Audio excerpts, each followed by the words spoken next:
One good management tool I like to use, especially in late winter, is fire. And fire is a natural process that really was a part of the ecosystem before we came along and decided we needed to suppress fire.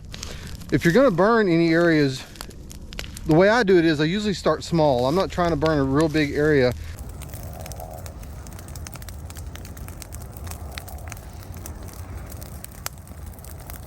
When you set out to burn something, you should always have an objective in mind.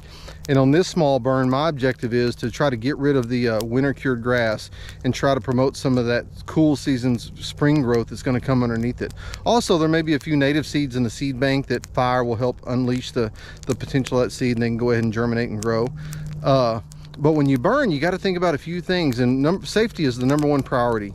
So the first thing you think about is burning even legal where I live. In this county in Texas where I live, we can burn without any permits or restrictions. As long as we check with the local county government, make sure we're not under a burn ban, then we can go ahead and burn. The second thing I'm going to think about are the conditions. I'm going to take a look at the weather, not only the immediate weather, but the long-term weather for the next few hours.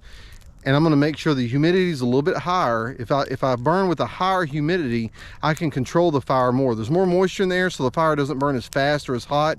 It burns a lot slower, and that allows me to be able to control how fast the burn is going to take place.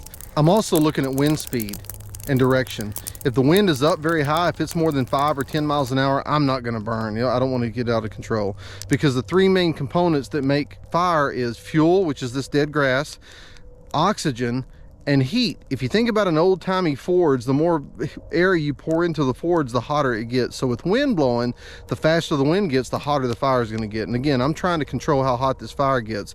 I want it to burn good and slow and make sure that it doesn't get out of hand. And then before I even burn, I'm going to make sure I've got the tools needed to control this fire.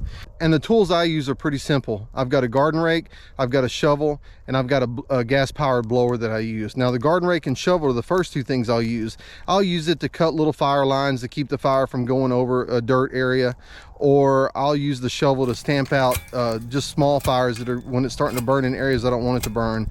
And I can use the blower for two reasons. Reason #1 is if I need a place to burn a little hotter, I can add air to it. I'm not letting Mother Nature bring the air in, but I'm going to add air to it and just spot areas where I want it to burn hotter. #2, I can use it also to blow the fire backwards. So if the fire is getting out of control or it's burning in an area I don't want it to burn in, I can use this blower to blow the fire and to either extinguish it by putting a lot of air on it, or just kind of keep it pushed back at bay and not let it extend any further than I want it to extend. But the main thing you got to think about again is just safety. Make sure it's okay to burn where you live, and make sure that you've got all the tools ready and that you're not getting into something you don't know how to control. If you've got any doubts about whether to burn an area like this or not, don't.